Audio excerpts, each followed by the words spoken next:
Daisy the Railcar. This is a story about Daisy the diesel railcar. She worked at Sir Topham Hatt Station while Thomas was being repaired. She was bossy and thought she always knew best, but she soon learned not to be so bullish. What an irony saying. Keep going, Glory. Oh, sorry.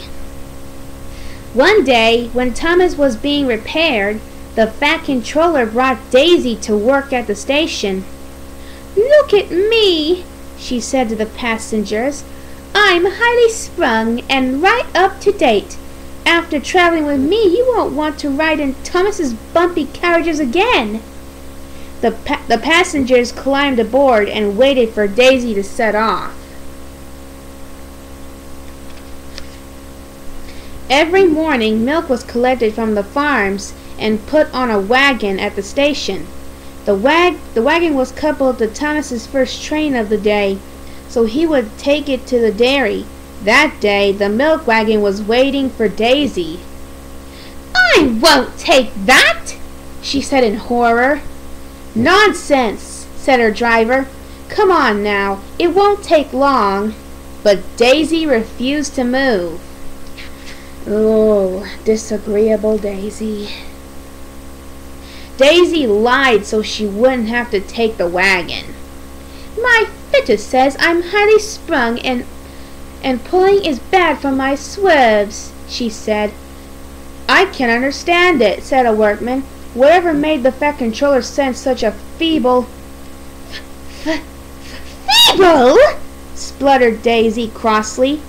"Stop arguing!" cried the passengers. "We're already late." Nothing Daisy's driver or guard said would change her mind, so workmen moved the milk wagon and Daisy went smugly away. "I made up a clever story," she chuckled to herself. "Now I can do the jobs I want to do and no more."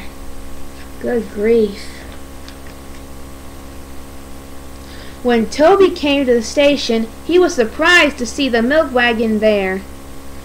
"Daisy's left the milk," Percy said crossly. "Now I'll have to make a special journey with it, and I'm already late for the quarry." "Why don't I take the milk to the dairy and you fetch my quarry cars?" Toby said. "That way we can both save time." It was agreed and both engines set off. A little later, Toby met Daisy at a junction. She laughed at his side plates and cowcatchers. Toby explained that he had them to stop animals being hurt if they got on the tracks in front of him. "You're just scared," Daisy said rudely. "If I see an animal on the track, I'll toot and it will move." "I'm not scared," Toby replied calmly. And they won't just move if you toot." "They will for me," said Daisy proudly. When Daisy reached the next station, a policeman waved for her to stop.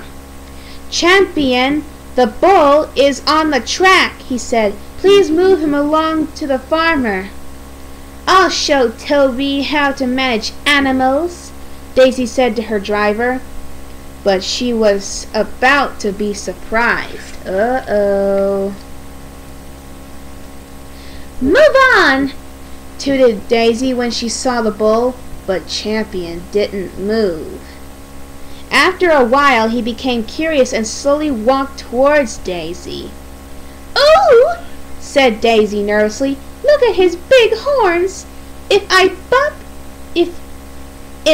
bump into them, he might hurt himself." She quickly backed away and left.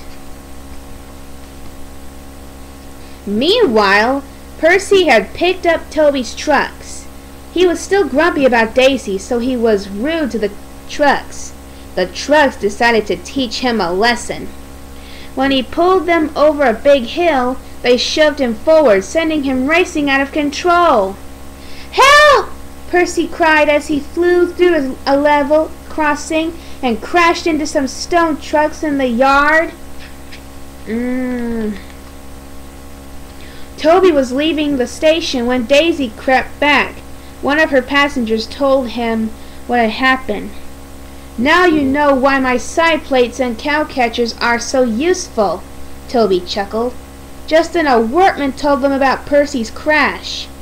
"If you help Percy," Toby said to Daisy, "I'll take your passengers and move the bull." Daisy agreed, and both engines set off. Daisy worked hard all afternoon. She moved all the stone trucks away from the track so the breakdown train could rescue Percy. The fat controller came to speak to Daisy. "I have heard that you left the milk wagon," he said crossly. "I won't have lazy engines working on my railway. However, you have done a good job here, so if you promise to work hard and listen to the other engines, you can stay on." "Thank you, sir," said Daisy humbly. Thomas came back to work the next day. Daisy stayed on to help while Percy was being repaired. The fat controller was very pleased because she had worked hard and listened to the other engines.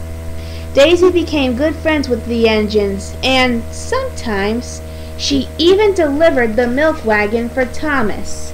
Well, that's good to know. It's good to know that she's good. The end.